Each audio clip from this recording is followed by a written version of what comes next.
ಕರ್ತನಲ್ಲಿ ಪ್ರೀತಿಯ ಆಶ್ರಯ ಟಿವಿ ವೀಕ್ಷಕರೆಲ್ಲರಿಗೂ ಅಮೋಘ ಚರಿತ್ರೆ ಈ ಕಾರ್ಯಕ್ರಮಕ್ಕೆ ನಿಮ್ಮನ್ನು ಮತ್ತೊಂದಾವತಿ ಆತ್ಮೀಯವಾಗಿ ಸ್ವಾಗತಿಸ್ತೇವೆ. ಪ್ರಿಯ ವೀಕ್ಷಕರೇ, ನಾವು ಅನೇಕ ಸಂಚಿಕೆಯಿಂದ ಯೇಸು ಕ್ರಿಸ್ತನ ಜೀವನ ಚರಿತ್ರೆಯನ್ನು ವಿಸ್ತಾರವಾಗಿ ಕಲಿತಾ ಇದ್ದೇವೆ. ಈ ಕಾರ್ಯಕ್ರಮದಲ್ಲಿ ಕೂಡ ಅದನ್ನು ಮುಂದುವರಿಸಲಿಕ್ಕೆ ಬಯಸ್ತೇವೆ. ಯೇಸು ಕ್ರಿಸ್ತನ ಮರಣದ ಶಿಲುಬೆಯ ಮರಣದಲ್ಲಿ ಆದಂಥ ಸಮಯದಲ್ಲಿ ಆದಂಥ ಅನೇಕ ಘಟನಾವಳಿಗಳನ್ನು ನಾವು ಕಲಿತಾ ಇದ್ದೇವೆ. ಈಗಾಗಲೇ ಕಳೆದ ಸಂಚಿಕೆಯಲ್ಲಿ 2 ವಿಷಯಗಳನ್ನು ಕಲಿತೇವೆ. ಒಂದು, ಸೂರ್ಯನ ಕತ್ತಲಾಗುವಂಥದ್ದು, ಲೋಕವೆಲ್ಲ ಕತ್ತಲೆ ಆವರಿಸಿರುವಂಥದ್ದು. ಅದಕ್ಕೆ ವೈಜ್ಞಾನಿಕವಾಗಿಯೂ ಪುರಾವೆಗಳನ್ನು ಸೇವಕರು ಹೇಳಿದರು. ಅದೇ ರೀತಿಯಲ್ಲಿ ತೆರೆ ಹರಿಯಲ್ಪಟ್ಟಂಥದ್ದು, ಆ ವಿಷಯಗಳನ್ನು ಕೂಡ ತೆರೆ ಹರಿಯಲ್ಪಡುವಂಥ ಅನೇಕ ಸಂಗತಿಗಳು, ಮುಖ್ಯವಾಗಿ 3 ಸಂಗತಿಗಳನ್ನು ನಾವು ಕಲಿತುಕೊಂಡೆವು. ಇವತ್ತು ಇನ್ನು ಅನೇಕ ವಿಷಯಗಳನ್ನು ಆ ಸಮಯದಲ್ಲಿ ಆದಂಥ ಘಟನೆಗಳನ್ನು ಕಲಿಯಲಿಕ್ಕಿದ್ದೇವೆ. ನಮ್ಮದಲ್ಲಿ ಕಲಿಸಿಕೊಡುವುದಕ್ಕಾಗಿ ಬೆಂಗಳೂರಲ್ಲಿ ಸೇವೆ ಮಾಡುವಂಥ ದೇವಸೇವಕರಾದಂಥ ಪಾಸ್ಟರ್ ಸಜಿವರ್ಗೀಸ್ ಅವರಿದ್ದಾರೆ. ಅವ್ರನ್ನ ಯೇಸು ಕ್ರಿಸ್ತನ ನಾಮದಲ್ಲಿ ಈ ಒಂದು ಕಾರ್ಯಕ್ರಮಕ್ಕೆ ನಾವು ಆತ್ಮೀಯವಾಗಿ ಸ್ವಾಗತಿಸುವವರಾಗಿರೋಣ. Pastor praise the Lord. Pastor, ಕಳೆದ ಸಂಚಿಕೆಯಿಂದ ಯೇಸು ಸ್ವಾಮಿಯ ಮರಣದಲ್ಲಿ, ಶಿಲುಬೆ ಮರಣದಲ್ಲಿ ಆದಂಥ ಘಟನಾವಳಿಗಳು ನಾವು ನೋಡ್ತಾ ಇದ್ದೇವೆ. ಈಗಾಗಲೇ 2 ಸಂಗತಿಗಳನ್ನು ಕಲಿತಿದ್ದೇವೆ. ಮುಂದೆ ಏನೆಲ್ಲ ಆಗ್ತಾ ಇದೆ ಪಾಸ್ಟರ್? ಇನ್ನು ಮುಂದೆ ಕೆಲವೊಂದು ಸಂಗತಿಗಳು ನಡೆದಿರುವಂಥದ್ದು. ಇನ್ನೊಂದು ಭೂಕಂಪವಾಯಿತು. ಭೂಕಂಪವಾಗಿ ಬಂಡೆಗಳು ಸೀಳಲ್ಪಟ್ಟವು ಅಂತ, ಅದು ಒಂದು ಘಟನೆ. ಆಮೇಲೆ ಯೇಸು ಕ್ರಿಸ್ತನು ಸತ್ತಾಗ ಭಕ್ತರಾದ ಅನೇಕರು ಸಮಾಧಿಗಳಿಂದ ಎದ್ದು ಬಂದರು ಅಂತ ನಾವು ಓದ್ತೇವೆ. ಆಮೇಲೆ ಶತಾಧಿಪತಿ ಯೇಸು ಸ್ವಾಮಿಯನ್ನು ಶಿಲುಬೆಗೆ ಹಾಕುವುದಕ್ಕಾಗಿ ನೇತೃತ್ವ ವಹಿಸಿದ ಆ ವ್ಯಕ್ತಿ ಅಲ್ಲಿ ನಿಂತುಕೊಂಡು ಇವನು ನಿಜವಾಗಲೂ ದೇವರ ಕುಮಾರನೇ ಹೌದು ಅಂತೇಳಿ ಆತನು ಸಾಕ್ಷಿ ಕೊಡ್ತಾ ಇದ್ದಾನೆ. ಈ ರೀತಿ ಕೆಲವು ಘಟನೆಗಳು ಯೇಸು ಕ್ರಿಸ್ತನ ಮರಣದ ಸಮಯದಲ್ಲಿ ನಡೆಯುತ್ತಿರುವುದಾಗಿ ನಾವು ಓದ್ತೇವೆ.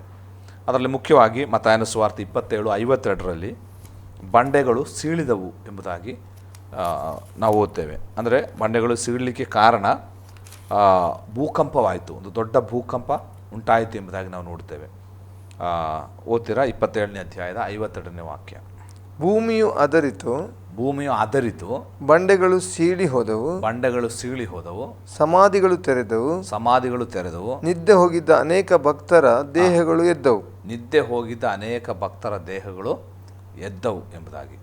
ಈ ರೀತಿ ಇನ್ನು ಕೆಲವು ಘಟನೆಗಳು ಯೇಸು ಕ್ರಿಸ್ತನ ಮರಣದ ಸಮಯದಲ್ಲಿ ನಡೆಯುತ್ತಾ ಇದೆ.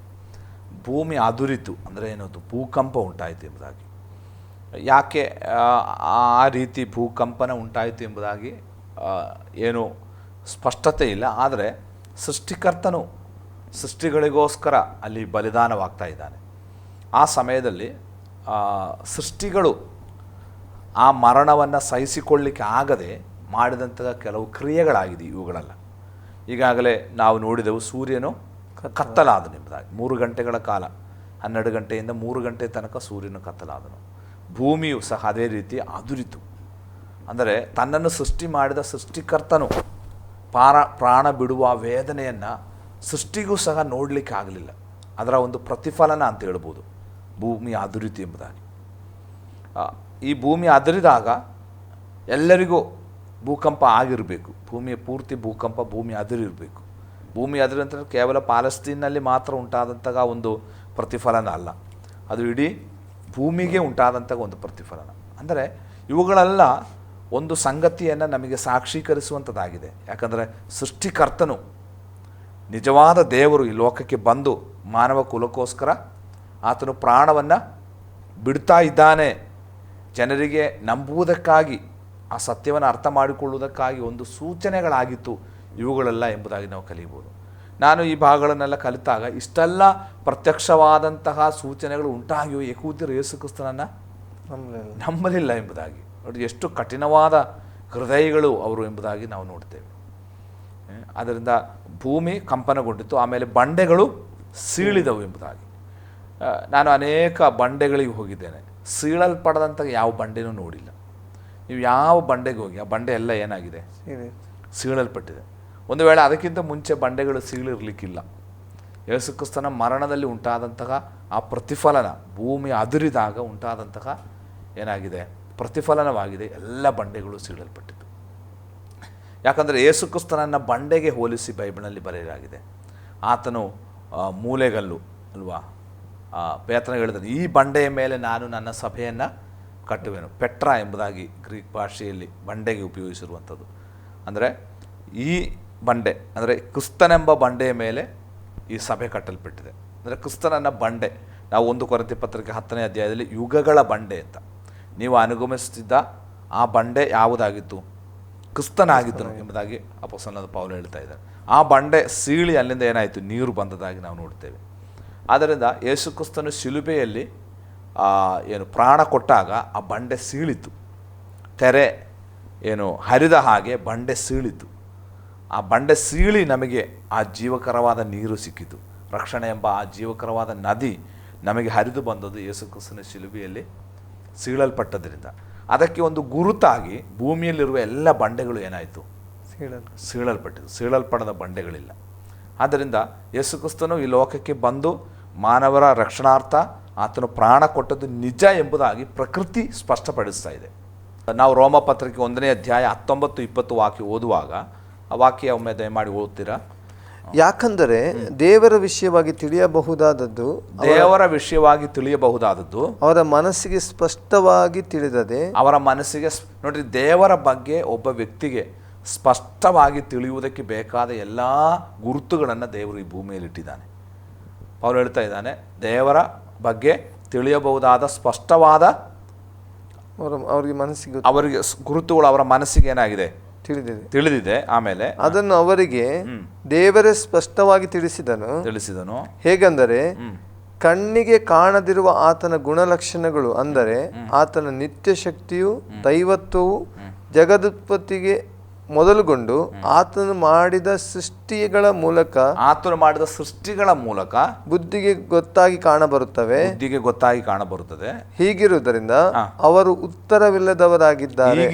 ಅವರು ಉತ್ತರ ನೋಡ್ರಿ, ಏನು ಆ ನಾಸ್ತಿಕರಿಗೆ ಅಥವಾ ದೇವರಿಲ್ಲ ಎಂಬುದಾಗಿ ಹೇಳುವವರಿಗೆ ಅವರ ಬಾಯಿ ಮುಚ್ಚಿಸುವ ಹಾಗೆ ದೇವರು ಮಾಡಿದ ಸೃಷ್ಟಿಗಳ ಮೂಲಕವೇ ದೇವರಿದ್ದಾನೆ ಅಂತೇಳಿ ದೇವರು ಸ್ಪಷ್ಟಪಡಿಸಿದ್ದಾನೆ. ನಾವು ಒಂದು ಬಂಡೆ ನೋಡುವಾಗಲೇ ಗೊತ್ತಾಗ್ತದೆ ಯೇಸು ಕ್ರಿಸ್ತನು ನಮಗೋಸ್ಕರ ಪ್ರಾಣ ಕೊಟ್ಟಿದ್ದಾನೆ ಎಂಬುದಾಗಿ. ಯಾಕಂದರೆ ಆ ಬಂಡೆ ಸೀಳಲ್ಪಟ್ಟಿದೆ. ಸೀಳಲ್ಪಡದ ಬಂಡೆಗಳಿಲ್ಲ. ಕಾರಣ ಯೇಸು ಕ್ರಿಸ್ತನು ಶಿಲುಬೆಯಲ್ಲಿ ಸತ್ತಾಗ ಬಂಡೆಗಳು ಆ ಸೃಷ್ಟಿನೇ ಹೇಳ್ತಾ ಇದೆ, ಸೃಷ್ಟಿಕರ್ತನು ಮಾನವರಿಗೋಸ್ಕರ ಶಿಲುಬೆಯಲ್ಲಿ ಯಜ್ಞಾರ್ಪಿತನಾದನು ಎಂಬುದಾಗಿ. ಆದ್ದರಿಂದ ಏನು ಸ್ವಲ್ಪ ಬುದ್ಧಿ ಇರುವವನಿಗೆ ಗೊತ್ತಾಗ್ತದೆ ಯೇಸು ಕ್ರಿಸ್ತನು ನಿಜವಾದ ದೇವರು, ಆತನ ಈ ಲೋಕಕ್ಕೆ ಬಂದವನು, ಲೋಕದ ರಕ್ಷಣಾರ್ಥವಾಗಿ ಪ್ರಾಣ ಕೊಟ್ಟವನು ಎಂಬುದಾಗಿ ದೇವರು ಸೃಷ್ಟಿಗಳ ಮೂಲಕ ಸ್ಪಷ್ಟವಾಗಿ ನಮ್ಮ ಮುಂದೆ ಇಟ್ಟಿದ್ದಾನೆ, ಯಾರಿಗೂ ಅಲ್ಲೆಗಳಿಲಿಕ್ಕೆ ಆಗದ ರೀತಿಯಲ್ಲಿ. ಆದ್ದರಿಂದ ಯುಗಗಳ ಬಂಡೆಯಾದ ಯೇಸು ಕ್ರಿಸ್ತನು 2000 ವರ್ಷಗಳ ಹಿಂದೆ ನಮಗೋಸ್ಕರ ಭೂಮಿಗೆ ಬಂದು ಸೀಳಲ್ಪಟ್ಟದ್ದನ್ನು ಈ ಸೀಳಲ್ಪಟ್ಟ ಬಂಡೆ ನಮಗೆ ಕೊಡುವಂಥ ಒಂದು ಸೂಚನೆಯಾಗಿದೆ. ನಾವು ಹಳೆ ಒಡಂಬಡಿಕೆಯನ್ನು ಕಲಿಯುವಾಗ ಹಳೆ ಒಡಂಬಡಿಕೆಯಲ್ಲಿ ಮೋಶೆಗೆ ದೇವರು ಸೀನಾಯಿ ಪರ್ವತದಲ್ಲಿ ಧರ್ಮಶಾಸ್ತ್ರವನ್ನು ಕೊಟ್ಟದ್ದು, ದಶಾಜ್ಞೆಗಳನ್ನು ಕೊಟ್ಟದ್ದು. ಅಲ್ಲಿ ನಾವು ಓದ್ತೇವೆ 19ನೇ ಅಧ್ಯಾಯ ಅಂತ ಅನಿಸ್ತದೆ, ವಿಮೋಚನಕಾಂಡ ಪುಸ್ತಕ. ಅಲ್ಲಿ ಮೋಶೆಗೆ ದೇವರು ಆ ಪರ್ವತಕ್ಕೆ ಬರಲಿಕ್ಕೆ ಹೇಳುವಾಗ ದೇವರು ಆ ಪರ್ವತಕ್ಕೆ ಬಂದಾಗ ಆ ಪರ್ವತ ಏನಾಯ್ತಂತೆ? ಅಲುಗಾಡಿತು. ಅಲ್ಲಿ ಭೂಕಂಪನವಾದದ್ದಾಗಿ ನಾವು ನೋಡ್ತೇವೆ ಅಲ್ವಾ? ಅಂದರೆ ಹಳೆ ಒಡಂಬಡಿಕೆ ಸ್ಥಾಪಿತಗೊಂಡದ್ದು ಸೀನಾಯಿ ಪರ್ವತದಲ್ಲಿ. ಹಳೆ ಒಡಂಬಡಿಕೆ ಸ್ಥಾಪಿತಗೊಳ್ಳುವ ಸಮಯದಲ್ಲಿ ಏನಾಯಿತು? ಭೂಮಿ ಕಂಪಿಸಿತು ಎಂಬುದಾಗಿ ನಾವು ನೋಡ್ತೇವೆ. ಅದೇ ರೀತಿ ಹೊಸ ಒಡಂಬಡಿಕೆಯ ಮಧ್ಯಸ್ಥನಾದ ಯೇಸು ಕ್ರಿಸ್ತನು ಕಾಲ ಪರಿಪೂರ್ಣತೆಯಲ್ಲಿ ಬಂದು ಆತನು ಯಜ್ಞಾರ್ಪಿತನಾಗುವಾಗ, ಅಂದರೆ ಹೊಸ ಒಡಂಬಡಿಕೆ ಸ್ಥಾಪಿಸಲ್ಪಡುವಾಗಲೂ ಏನಾಗ್ತಾ ಇದೆ?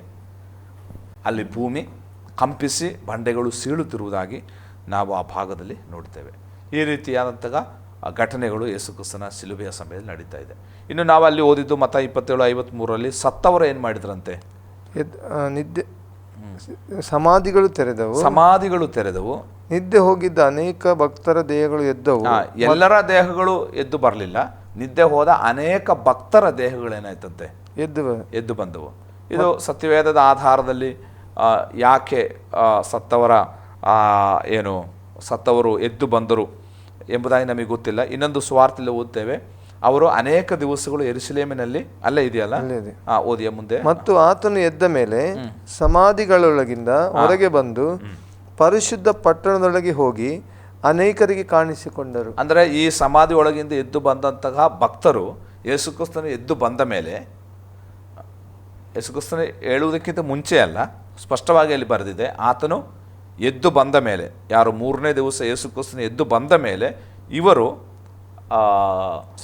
ಸಮಾಧಿಗಳು ತೆರೆದು ಅನೇಕರಿಗೆ ಏನು ಮಾಡಿದ್ರಂತೆ, ಯೆರೂಸಲೇಮಿನಲ್ಲಿರುವ ಅನೇಕರಿಗೆ ಕಾಣಿಸಿಕೊಂಡರು ಎಂಬುದಾಗಿ ನಾವು ನೋಡ್ತೇವೆ. ಇದು ಯೇಸುಕ್ರಿಸ್ತನ ಮೂಲಕವಾಗಿ ಉಂಟಾಗುವ ಪುನರುತ್ಥಾನಕ್ಕೆ ಒಂದು ಸೂಚನೆಯಾಗಿ ನಮಗೆ ಕಾಣಬರುತ್ತದೆ. ಯಾಕಂದರೆ ಯೇಸುಕ್ರಿಸ್ತನು ಪ್ರಥಮ ಫಲವಾಗಿ ಎದ್ದು ಬಂದ. ಪೌಲನು ಕೊರಿಂಥ್ಯ ಪತ್ರಿಕೆ 15ನೇ ಅಧ್ಯಾಯದಲ್ಲಿ ಪುನರುತ್ಥಾನದ ಕುರಿತಾಗಿ ಸ್ಪಷ್ಟವಾಗಿ ಹೇಳ್ತಾ ಇದ್ದಾನೆ. 15ನೇ ಪೂರ್ತಿ ಭಕ್ತರ ಪುನರುತ್ಥಾನದ ಕುರಿತಾಗಿ ಅಲ್ಲಿ ಒಂದು ತರಗತಿ ಹೇಳ್ತಾ ಇದ್ದಾನೆ. ಪ್ರಥಮ ಫಲ ಕ್ರಿಸ್ತನು, ಆಮೇಲೆ ಕ್ರಿಸ್ತನವರು, ಆಮೇಲೆ ಸಮಾಪ್ತಿ ಎಂಬುದಾಗಿ. ಅಂದರೆ 3 ಪುನರುತ್ಥಾನಗಳನ್ನು ಹೇಳ್ತಾ ಇದ್ದಾನೆ. ಮೊದಲನೇದು ಯೇಸು ಕ್ರಿಸ್ತನು, ಪ್ರಥಮ ಫಲ ಕ್ರಿಸ್ತನು ಸತ್ತರೊಳಗಿಂದ ಮೊದಲು ಎಬ್ಬಿಸಲ್ಪಟ್ಟನು.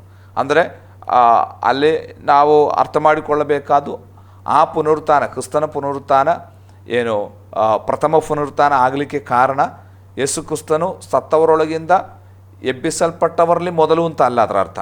ಯಾಕಂದರೆ ಸತ್ತವರಲ್ಲಿ ಅನೇಕರನ್ನು ಯೇಸು ಕ್ರಿಸ್ತನು ಎಬ್ಬಿಸಿದ್ದಾನೆ. ಆದರೆ ಸತ್ತವರೊಳಗಿಂದ ಎಬ್ಬಿಸಲ್ಪಟ್ಟವರಲ್ಲಿ ಯೇಸು ಕ್ರಿಸ್ತನು ಪ್ರಥಮವಾಗಲಿಕ್ಕೆ ಕಾರಣ ಏನು? ಆತನು ಮರಣಾತೀತವಾದ ಶರೀರದಿಂದ ಎಬ್ಬಿಸಲ್ಪಟ್ಟನು. ಈಗ ಲಾಜರ್ನು, ಯಾಯಿರನ ಮಗಳು ಮತ್ತು ನಿನೆವೆಯ ವಿಧವೆಯ ಮಗನು ಅವರು ಎದ್ದು ಬಂದರು, ಆದರೆ ಅವರು ಮತ್ತೆ ಸತ್ತು ಹೋದರು. ಆದರೆ ಯೇಸು ಕ್ರಿಸ್ತನು ಮರಣದಿಂದ ಎಂದೆಂದಿಗಾಗಿ ಎದ್ದು ಬಂದವನು ಯೇಸು ಕ್ರಿಸ್ತನು. ಅದೇ ಸತ್ತರೊಳಗೆ ಪ್ರಥಮ ಫಲವಾದದ್ದು ಅಲ್ವಾ? ಆದ್ದರಿಂದ ಇಲ್ಲಿ ನಾವು ಓದ್ತಾ ಇದ್ದೇವೆ, ಈ ಸತ್ತವರು ಎದ್ದು ಬಂದದ್ದು ಯಾವಾಗ? ಸಮಾಧಿ ತೆರೆಯಿತು, ಆದರೆ ಅವರು ಎದ್ದು ಬಂದದ್ದು ಯೇಸು ಕ್ರಿಸ್ತನ ಎದ್ದ ನಂತರ ಎಂಬುದಾಗಿ ಸ್ಪಷ್ಟವಾಗಿ ನಾವು ಕಾಣ್ತೇವೆ. ಅದರ ಅರ್ಥ ನಮಗೊಂದು ಪುನರುತ್ಥಾನ ಇದೆ ಎಂಬುದಕ್ಕೆ ಒಂದು ಸೂಚನೆ ಆಗಿರ್ಬೋದು ಅಂತ ನಾವು ಆ ಭಾಗವನ್ನು ಕಲಿಬೋದು. ಅಂದರೆ ಯೇಸು ಕ್ರಿಸ್ತನ ಎದ್ದಾಗ ಸತ್ತವರಲ್ಲಿ ಅನೇಕರು ಭಕ್ತರು ಎದ್ದು ಬಂದ ಹಾಗೆ ಯೇಸು ಕ್ರಿಸ್ತನು ಇನ್ನು ತಿರುಗಿ ಬರುವಾಗ ನಾವೆಲ್ಲರೂ ಪುನರುತ್ಥಾನಗೊಳ್ಳುತ್ತೇವೆ ಎಂಬುದಕ್ಕೆ ಒಂದು ಸೂಚನೆ ಆಗಿರ್ಬೋದು. ಅವರು ಎಷ್ಟು ಕಾಲ ಯೆರೂಸಲೇಮಿನಲ್ಲಿ ಇದ್ದರು, ಅವರು ಮತ್ತೆ ಸತ್ತರ ಇಂಬಿತ್ಯಾದಿ ವಿಷಯಗಳು ಯಾವುದು ನಮಗೆ ಸ್ಪಷ್ಟವಲ್ಲದೆ ಇರುವುದರಿಂದ ನಾನು ಅದನ್ನು ವ್ಯಾಖ್ಯಾನಿಸಲಿಕ್ಕೆ ಹೋಗ್ತಾ ಇಲ್ಲ. ಇಷ್ಟು ಹೇಳಬಲ್ಲೆ, ಏನು ನಮಗೊಂದು ಪುನರುತ್ಥಾನ ಉಂಟೆಂಬುದಕ್ಕೆ ಒಂದು ದೃಢತೆ ಅದರ ಮೂಲಕ ನಮಗೆ ಸಿಗ್ತಾ ಇದೆ. ಅಂದರೆ ಕ್ರಿಸ್ತನಲ್ಲಿ ಸತ್ತು ಹೋದು ಸಮಾಧಿಗೆ ಹಾಕಲ್ಪಟ್ಟರು ಸಹ ಯೇಸು ಸ್ವಾಮಿಯ ಬರಣದಲ್ಲಿ ಎತ್ತಲ್ಪಡ್ತಾರೆ ಎಂಬುದಕ್ಕೆ ಒಂದು ಪುರಾವೆ. ಹೌದೌದು ಅಲ್ಲ ವರ್ಷ? ಹೌದು. ಯಾಕಂದರೆ ಯೇಸು ಕ್ರಿಸ್ತನ ಮರಣ ನಮ್ಮನ್ನು ಮರಣದಿಂದ ಬಿಡಿಸುವುದಕ್ಕಾಗಿತ್ತು ಅಲ್ವಾ?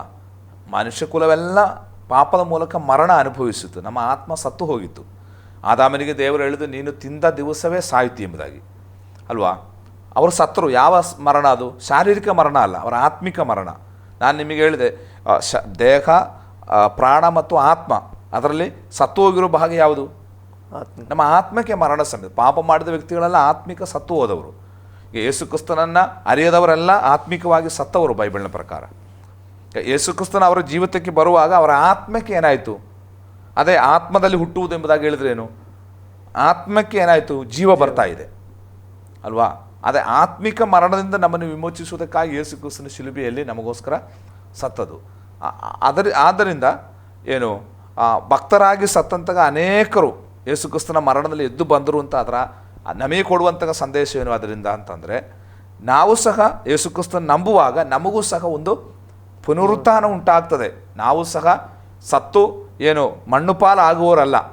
ನಾವು ಯೇಸು ಕ್ರಿಸ್ತನನ್ನು ನಂಬಿದರೆ, ಭಕ್ತರಾಗಿ ಜೀವನ ಮಾಡಿದರೆ ಖಂಡಿತವಾಗಿಯೂ ಆತನ ಬರೋಣದಲ್ಲಿ ನಾವು ಸಹ ಎಬ್ಬಿಸಲ್ಪಡುತ್ತೇವೆ ಎಂಬಂತಹ ಒಂದು ಆತ್ಮಿಕ ಸಂದೇಶ ನಮಗೆ ಆ ಭಾಗದಿಂದ ಕಲಿಯುವುದಕ್ಕಾಗಿ ಸಾಧ್ಯ.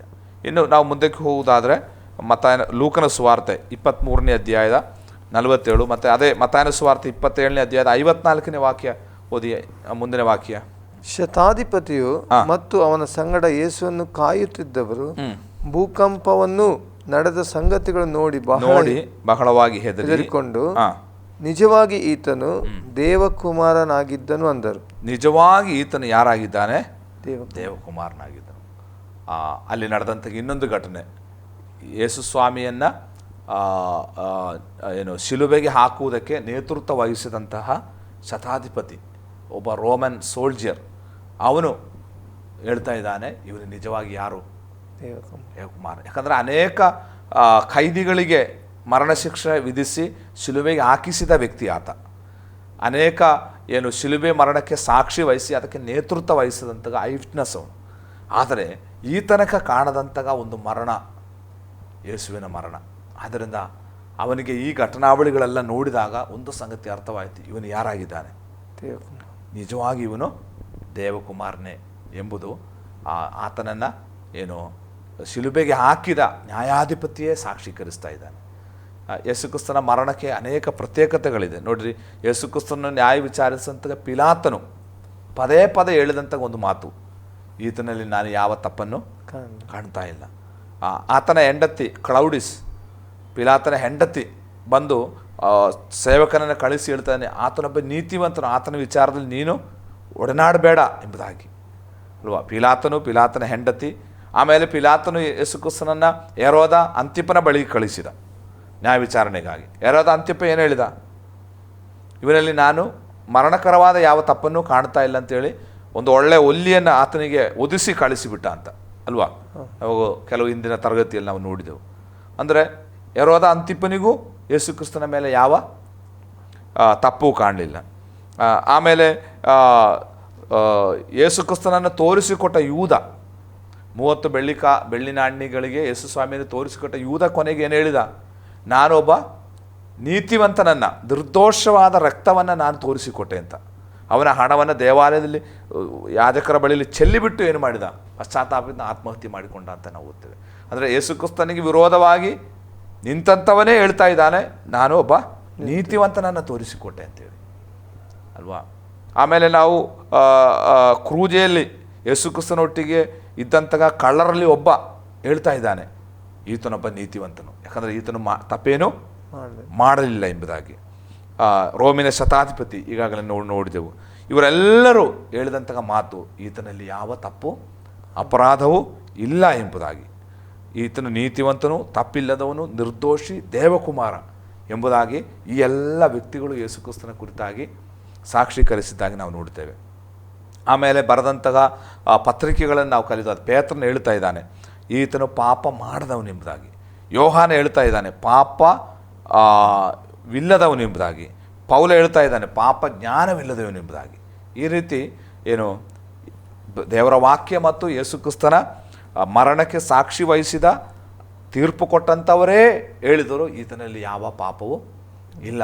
ಹಾಗಾದರೆ ಒಂದು ಪ್ರಶ್ನೆ, ಯಾಕೆ ಪಾಪ ಮಾಡದ ನಿರ್ದೋಷಿಯು, ಏನು ತಪ್ಪಿಲ್ಲದವನು, ನೀತಿವಂತನೂ ಆದ ದೇವಕುಮಾರನನ್ನು ಶಿಲುಬೆಗೆ ಹಾಕಿದರು ಎಂಬುವಂಥದ್ದು ಅದರ ಅರ್ಥವೇನು ಎಂಬುದಾಗಿ ನಾವು ಕಲಿಯುವುದಾದರೆ, ದೇವರ ನಿರ್ಣಯದ ಪ್ರಕಾರ ಪಾಪವಿಲ್ಲದಂತಹ ಒಬ್ಬ ವ್ಯಕ್ತಿ ಮಾನವ ಕುಲಕ್ಕೋಸ್ಕರ ಯಜ್ಞಾರ್ಪಿತನಾಗಬೇಕಿತ್ತು. ಹಳೆ ಒಡಂಬಡಿಕೆಯ ಪ್ರಕಾರ ಯಜ್ಞ ಅರ್ಪಿಸುವಂತಹ ಕುರಿಗೆ ಯಾವ ದೋಷವೂ ಇರಬಾರದು, ಅದು ಪೂರ್ಣಾಂಗವುಳ್ಳದ್ದು, ಯಾವ ದೋಷವೂ ಊನವಿಲ್ಲದಾಗಿರಬೇಕು. ಅದೇ ರೀತಿ ಎಲ್ಲರಿಂದಲೂ ಸಾಕ್ಷೀಕರಿಸಲ್ಪಟ್ಟಿತ್ತು, ಯೇಸುಕ್ರಿಸ್ತನಲ್ಲಿ ಯಾವ ಪಾಪವೂ ಇರಲಿಲ್ಲ. ತೋರಿಸಿಕೊಟ್ಟವನು, ಶಿಲುಬೆಗೆ ಹಾಕುವುದಕ್ಕೆ ಅಪ್ಪಣೆ ಕೊಟ್ಟವರು, ಆಜ್ಞೆ ಹೊರಡಿಸಿದವರು, ಶಿಲುಬೆಗೆ ಹಾಕಿದವರು ಎಲ್ಲರೂ ಏಕಕಂಠೇನವಾಗಿ ಹೇಳಿದಂಥ ಒಂದು ಮಾತು, ಆತನೊಬ್ಬ ನೀತಿವಂತನು, ತಪ್ಪಿಲ್ಲದವನು, ನಿರ್ದೋಷಿ, ಆತನ ದೇವಕುಮಾರನು ಎಂಬುದಾಗಿ. ಯಾಕಂದರೆ ತನ್ನ ಶತ್ರುಗಳಿಂದಲೇ ಅದನ್ನು ದೇವರು ಹೇಳಿಸಿದ. ಯಾಕಂದರೆ ಆತನು ಒಬ್ಬ ಪಾಪವಿಲ್ಲದ ದೇವರು. ಪಾಪವಿಲ್ಲದಂತಹ ವ್ಯಕ್ತಿ ಮಾತ್ರವೇ ಪಾಪಿಗಳಿಗೆ ಪ್ರಾಣ ಕೊಡುವುದಕ್ಕಾಗಿ ಸಾಧ್ಯ. ಅದು ದೇವರ ಚಿತ್ತವಾಗಿತ್ತು. ಆದ್ದರಿಂದ ಯೇಸುಕ್ರಿಸ್ತನು ನಮಗೋಸ್ಕರ ಶಿಲುಬೆಯಲ್ಲಿ ಸ್ವಯಂ ಒಪ್ಪಿಸಲ್ಪಟ್ಟವನಾಗಿ ಆತನ ಯಜ್ಞಾರ್ಪಿತನಾಗುವಂಥದ್ದು. ಆದ್ದರಿಂದ ಶತಾಧಿಪತಿ ಇದನ್ನು ನಂಬುತ್ತಿರುವುದಾಗಿ ನಾವು ನೋಡ್ತಾ ಇದ್ದೇವೆ, ಯೇಸುವಿನ ದೇವರಾಗಿ. ಇನ್ನು ನಾವು ಲೂಕನ ಸುವಾರ್ತೆ 23ನೇ ಅಧ್ಯಾಯಕ್ಕೆ ಬರುವಾಗ ಅದರ 43ನೇ ವಚನದ ಯೇಸುಕ್ರಿಸ್ತನ ಶಿಲುಬೆಗೆ ಹಾಕಿಸಿಕೊಂಡಂತಹ ಸಂದರ್ಭದಲ್ಲಿ ಅಲ್ಲಿ ಅನೇಕರು ನಿಂತಿರುವುದಾಗಿ ನಾವು ನೋಡ್ತೇವೆ. 23ನೇ ಅಧ್ಯಾಯದ 48ನೇ ವಚನದಲ್ಲಿ ಈ ಘಟನೆಯನ್ನು ಕಂಡಂತಹ ಅನೇಕರು ಎದೆ ಬಡಿದುಕೊಂಡರು ಎಂಬುದಾಗಿ. ಈ ನೋಟಕ್ಕಾಗಿ ಕೂಡಿ ಬಂದಿದ್ದ ಜನರೆಲ್ಲರೂ ನಡೆದ ಸಂಗತಿಯನ್ನು ನೋಡಿ ಎದೆ ಬಡಿದುಕೊಳ್ಳುತ್ತಾ ಹಿಂತಿರುಗಿ ಹೋದರು. ಇನ್ನಾದ್ರ 49ನೇ ವಾಕ್ಯ ಓದಿ, ನೆಕ್ಸ್ಟ್ ವಾಕ್ಯ. ಇದಲ್ಲದೆ ಆತನ ಪರಿಚಿತಿಯವರೆಲ್ಲರೂ ಗಲಿಲಾಯದಿಂದ ಆತನ ಹಿಂದೆ ಬಂದಿದ್ದ ಸ್ತ್ರೀಯರು ದೂರದಲ್ಲಿ ನಿಂತು ಈ ಸಂಗತಿಗಳನ್ನು ನೋಡ್ತಾ ಇದ್ರು ಎಂಬುದಾಗಿ. ನಾವು ಇನ್ನೊಂದು ಸುವಾರ್ತೆಯಲ್ಲಿ, ಮತ್ತಾಯನ ಸುವಾರ್ತೆ 27ನೇ ಅಧ್ಯಾಯದಲ್ಲಿ 56-57 ವಚನದಲ್ಲಿ ಅಲ್ಲಿ ಮಗ್ನಲತಾ ಮರಿಯಳು, ಯಾಕೋಬನ ತಾಯಿಯಾದ ಮರಿಯಳು, ಜೆಬದಾಯನ ಮಕ್ಕಳ ತಾಯಿ ಮುಂತಾದವರೆಲ್ಲ ಸ್ತ್ರೀಯರಲ್ಲಿ ಅನೇಕರು ಅಲ್ಲಿ ನಿಂತುಕೊಂಡು ಈ ಸಂಗತಿಗಳನ್ನೆಲ್ಲ ನೋಡ್ತಾ ಇದ್ರು. ಯೇಸುಕ್ರಿಸ್ತನ ತಾಯಿ ಮತ್ತು ಪ್ರೀತಿಯ ಶಿಷ್ಯನಾದ ಯೋಹಾನು ಶಿಲುಬೆಯ ಬುಡದಲ್ಲಿ ಅವರು ಇದ್ದದ್ದಾಗಿ ನಾವು ನೋಡುತ್ತೇವೆ. ಬಾಕಿ ಶಿಷ್ಯರೆಲ್ಲ ಆ ಸಂದರ್ಭದಲ್ಲಿ ಎಲ್ಲಿದ್ದರು ಎಂಬುದಾಗಿ ಸ್ಪಷ್ಟವಲ್ಲ. ಆದರೆ ಯೇಸುಕ್ರಿಸ್ತನ ಶಿಲುಬೆಯ ಮರಣವನ್ನು ಸ್ಪಷ್ಟವಾಗಿ ಬರೆದಿರುವಂಥದ್ದು ಯೋಹಾನು, ಬಾಕಿ ಏನು ಬರಹಗಾರರಿಗಿಂತ. ಯಾಕಂದರೆ ಯೋಹಾನ ಐ ವಿಟ್ನೆಸ್, ಅಲ್ಲಿ ನಡೆದಂಥ ಸಂಗತಿಗಳನ್ನು ಯೋಹಾನು ಸ್ಪಷ್ಟವಾಗಿ ಕಂಡವನಾಗಿದ್ದಾನೆ. ಅವನೇ ಅದು ಹೇಳ್ತಾ ಇದ್ದಾನೆ 19ನೇ ಅಧ್ಯಾಯದಲ್ಲಿ, ನಾನು ಇವುಗಳನ್ನು ನೋಡಿ ಹೇಳ್ತಾ ಇದ್ದೇನೆ ಎಂಬುದಾಗಿ. ಅದರಿಂದ ಸ್ಪಷ್ಟವಾಗಿ ಯೋಹಾನ ಸುವಾರ್ತೆಯಲ್ಲಿ ನಾವು ಯೇಸುಕ್ರಿಸ್ತನ ಮರಣದ ಸಮಯದಲ್ಲಿ ಆದ ಘಟನೆಗಳನ್ನು ಕಲಿಯುವುದಕ್ಕಾಗಿ ಸಾಧ್ಯ. ಈಗ ನಾವು ಯೇಸುಕ್ರಿಸ್ತನ ಕ್ರೂಜೆಯ ಮರಣದ ಸಂದರ್ಭದಲ್ಲಿ ನಡೆದಂತಹ ವಿವಿಧ ಘಟನಾವಳಿಗಳನ್ನು ನಾವು ನೋಡ್ತಾ ಇದ್ದೆವು. ಅನೇಕರು ಆ ಸಂದರ್ಭದಲ್ಲಿ ಯೇಸುಕ್ರಿಸ್ತನ ಮರಣಕ್ಕೆ ಸಾಕ್ಷಿ ವಹಿಸಿದವರಾಗಿದ್ದರು. ಅಂದರೆ ಲೋಕ ಚರಿತ್ರೆಯಲ್ಲಿ ಈ ತನಕ ಕಾಣದಂತಹ ಒಂದು ಮರಣವಾಗಿತ್ತು ಯೇಸುಕ್ರಿಸ್ತನ ಮರಣ. ಪ್ರಕೃತಿಗಳು ಸಹ ಆತನ ಮರಣಕ್ಕೆ ಕೈ ಜೋಡಿಸಿದವು. ಜನರು ಆತನ ಮರಣವನ್ನು ನೋಡಿ ಎದೆ ಬಡಿದುಕೊಂಡರು. ಕರುಣಾಮಯಿಯಾದ ದೇವರು ಭೂಲೋಕದಲ್ಲಿ ಬಂದು ಅನೇಕರಿಗೆ ಒಳ್ಳೆಯದನ್ನು ಮಾಡಿ, ಅನೇಕ ರೋಗಿಗಳನ್ನು ಗುಣಪಡಿಸಿ, ಅನೇಕರಿಗೆ ಸ್ವಸ್ಥತೆ ಸಮಾಧಾನವನ್ನು ಕೊಟ್ಟಂತಹ ಒಳ್ಳೆಯದನ್ನು ಮಾಡಿದಂತಹ ದೇವಕುಮಾರನನ್ನು ಲೋಕವು ಏನು ಮಾಡಿತು? ಶಿಲುಬೆಗೆ ಹಾಕಿಸಿತು ಎಂಬುದಾಗಿ ನಾವು ನೋಡುತ್ತೇವೆ. ಆದರೆ ಆತನನ್ನು ಬಲಾತ್ಕಾರವಾಗಿ ಶಿಲುಬೆಗೆ ಹಾಕಿಸಿದಲ್ಲ, ಆತನು ಸ್ವಯಂ ಅದಕ್ಕೋಸ್ಕರ ಒಪ್ಪಿಸಿಕೊಟ್ಟನು ಎಂಬುದಾಗಿ ನಾವು ನೋಡುತ್ತೇವೆ. ಇದರಲ್ಲಿ ಆ ದೇವರ ಪ್ರೀತಿ ನಮಗೆ ತೋರಿ ಬರ್ತಾ ಇದೆ. ನಾನು ಕಳೆದ ದಿವಸ ಹೇಳಿದ ಹಾಗೆ ಯೋಹಾನ 3:16 ದೇವರು ಲೋಕದ ಮೇಲೆ ಪ್ರೀತಿ ಇಟ್ಟದರಿಂದಲೇ ತನ್ನ ಏಕಮಾತ್ರ ಕುಮಾರನಾದ ಕ್ರಿಸ್ತನನ್ನು ನಮಗೋಸ್ಕರ ಒಪ್ಪಿಸಿಕೊಟ್ಟದ್ದು. ಆದ್ದರಿಂದ ಈ ಮಾತುಗಳನ್ನು ಕೇಳುತ್ತಿರುವಂತಹ ಪ್ರೇಕ್ಷಕರಿಗೆ ನಮಗೆ ಹೇಳಲಿಕ್ಕಿರುವಂಥದ್ದು, ಯೇಸುಕ್ರಿಸ್ತನಲ್ಲಿ ಮಾತ್ರವೇ ನಮಗೆ ನಿತ್ಯ ಜೀವ ದೊರಕುವಂಥದ್ದು, ಯೇಸುಕ್ರಿಸ್ತನಲ್ಲಿ ಮಾತ್ರವೇ ನಮಗೆ ಬಿಡುಗಡೆ ಸಿಗುವಂಥದ್ದು. ಆದ್ದರಿಂದ ಆತನು ನಿರ್ದೋಷಿಯು, ನಿಷ್ಕಳಂಕನು, ತಪ್ಪಿಲ್ಲದವನು, ದೇವಕುಮಾರನೂ ಆಗಿ ಈ ಲೋಕಕ್ಕೆ ಇಳಿದು ಬಂದದ್ದು ನಮ್ಮನ್ನು ಪಾಪದಿಂದ ಉದ್ಧರಿಸುವುದಕ್ಕಾಗಿ. ಅದಕ್ಕೋಸ್ಕರ ನಾವು ಸಾಯಬೇಕಾದ ಸ್ಥಾನದಲ್ಲಿ ಯೇಸು ನಮ್ಮ ಪರವಾಗಿ ಒಂದು ಪ್ರತಿನಿಧಿ ಮರಣ ಅಂತ ಯೇಸುವಿನ ಮರಣವನ್ನು ಕಲಿಯುವಂಥದ್ದು. ಅಂದರೆ ನಮ್ಮ ಪರವಾಗಿ ಯೇಸು ಕ್ರಿಸ್ತನು ಏನು ಮಾಡ್ತಾ ಇದ್ದಾನೆ? ಆತನು ಶಿಲುಬೆಯಲ್ಲಿ ಯಜ್ಞಾರ್ಪಿತನಾಗ್ತಾ ಇದ್ದಾನೆ. ಆದ್ದರಿಂದ ನಾವು ಆ ಯೇಸು ಕ್ರಿಸ್ತನ ನಂಬುವುದಾದರೆ ಖಂಡಿತವಾಗಿಯೂ ಯೇಸು ಕ್ರಿಸ್ತನ ಮೂಲಕವಾಗಿರುವ ನಿತ್ಯ ಜೀವ, ಆ ಪರಲೋಕ ರಾಜ್ಯ ನಮಗೆಲ್ಲರಿಗೂ ದೇವರು ವಾಗ್ದಾನ ಮಾಡಿದ್ದಾನೆ. ಅದಕ್ಕೆ ಜಾತಿ, ಮತ, ಏನು ಪಂಗಡ, ವಿಭಾಗ, ವರ್ಣ ಏನು ವ್ಯತ್ಯಾಸವಿಲ್ಲ. ಯಾರೇ ಮನುಷ್ಯನಾದ ಯಾರೇ ಯೇಸು ಕ್ರಿಸ್ತನ ನಂಬುವುದಾದರೂ ದೇವರ ಮಕ್ಕಳಾಗುವಂತಹ ಅಧಿಕಾರ ಅವರಿಗೆ ದೇವರು ಕೊಡ್ತಾನೆ. ಆದ್ದರಿಂದ ಈ ಮಾತುಗಳನ್ನು ಕೇಳುತ್ತಿರುವಂತಹ ಪ್ರೇಕ್ಷಕರಲ್ಲಿ ನಮಗೆ ಕೈಮುಗಿದು ಹೇಳಲಿಕ್ಕಿರುವಂಥದ್ದು, ಯೇಸು ಕ್ರಿಸ್ತನ ನಂಬಿರಿ. ಯೇಸು ಕ್ರಿಸ್ತನು ಒಂದು ವಿಭಾಗದ ದೇವರಲ್ಲ, ಆತನು ಸಮಸ್ತ ಜನಾಂಗಗಳ ದೇವರಾಗಿದ್ದಾನೆ. ಎಲ್ಲ ಲೋಕದ ಜನರ ಪಾಪ ನಿವಾರಣೆಗಾಗಿ ಆತನು ದಾರಿಗೆ ಇಳಿದು ಬಂದು ತನ್ನ ಪ್ರಾಣವನ್ನೇ ಶಿಲುಬೆಯಲ್ಲಿ ನಮಗೆ ಧಾರೆಯಾಗಿ ಕೊಟ್ಟ ಆತನಾಗಿದ್ದಾನೆ. ಆತನು ನಂಬಿದರೆ ನಿಮಗೆ ನಿತ್ಯ ಜೀವ, ನಿತ್ಯ ಸಮಾಧಾನ, ದೈವಿಕವಾದ ಆಶೀರ್ವಾದ, ಸೈತಾನ ಕಟ್ಟುಗಳಿಂದ ಬಿಡುಗಡೆ, ರೋಗಗಳಿಂದ ಸೌಖ್ಯ, ಸಮಸ್ಯೆಗಳಿಂದ ಪರಿಹಾರ ಆ ಯೇಸು ಕ್ರಿಸ್ತನು ಕೊಡಲಿಕ್ಕೆ ಶಕ್ತನಾಗಿದ್ದಾನೆ. ಆದ್ದರಿಂದ ನೀವು ಯೇಸುವನ್ನು ನಂಬಿ ಯೇಸುವಿನ ಮೂಲಕ ಇರುವ ಆಶೀರ್ವಾದವನ್ನು ಪಡೆದುಕೊಳ್ಳಬೇಕೆಂಬುದಾಗಿ ಈ ಕಾರ್ಯಕ್ರಮದ ಮೂಲಕ ನಾವು ನಿಮ್ಮಲ್ಲಿ ವಿನಂತಿಸ್ತಾ ಇದ್ದೇವೆ. ಖಂಡಿತ ಪ್ರಿಯ ವೀಕ್ಷಕರೇ, ದೇವರ ಸೇವಕರು ಹೇಳಿದ ಹಾಗೆ ಯೇಸು ಕ್ರಿಸ್ತನ ಮೇಲೆ ಭರವಸೆ ಇಡಿರಿ, ಆತನ ನಂಬಿರಿ. ಆತನು ನಿಮ್ಮ ಜೀವಿತದಲ್ಲಿ ಕಾರ್ಯ ಮಾಡಲು ಶಕ್ತನಾಗಿದ್ದಾನೆ. ಆತನು ನಿಮ್ಮ ಹೃದಯದಲ್ಲಿ ಸ್ವೀಕರಿಸ್ತಾರೆ. ಆತನು ನಿಮ್ಮ ಹೃದಯದಲ್ಲಿ ಬರಲಿಕ್ಕೆ ಆಸಕ್ತಿಯುಳ್ಳವನಾಗಿದ್ದಾನೆ, ತವಕವುಳ್ಳವನಾಗಿದ್ದಾನೆ. ಹೇಳುತ್ತಾ ಈ ಕಾರ್ಯಕ್ರಮವನ್ನು ಮುಗಿಸಲಿಕ್ಕೆ ಬಯಸ್ತೇವೆ. ನಮ್ಮ ಮಧ್ಯದಲ್ಲಿ ಆಶ್ರಯ ಟಿವಿಯಲ್ಲಿ ಬಂದು ವಿಸ್ತಾರವಾಗಿ ಯೇಸು ಕ್ರಿಸ್ತನ ಜೀವಿತದ ಕುರಿತಾದಂಥ ವಿಷಯಗಳನ್ನು ತಿಳಿಯಪಡಿಸುತ್ತಿರುವಂಥ ದೇವ ಸೇವಕರಿಗೆ ಆಶ್ರಯ ಟಿವಿ ಪರವಾದಂಥ ವಂದನೆಗಳು. ಪ್ರೈಸ್ ಅಷ್ಟೇ. ಇನ್ನೊಂದು ಸಂಚಿಕೆಯಲ್ಲಿ ಬರುವವರೆಗೆ ತಪ್ಪದೆ ವೀಕ್ಷಿಸಿ ಆಶ್ರಯ ಟಿವಿ. ವಂದನೆಗಳು.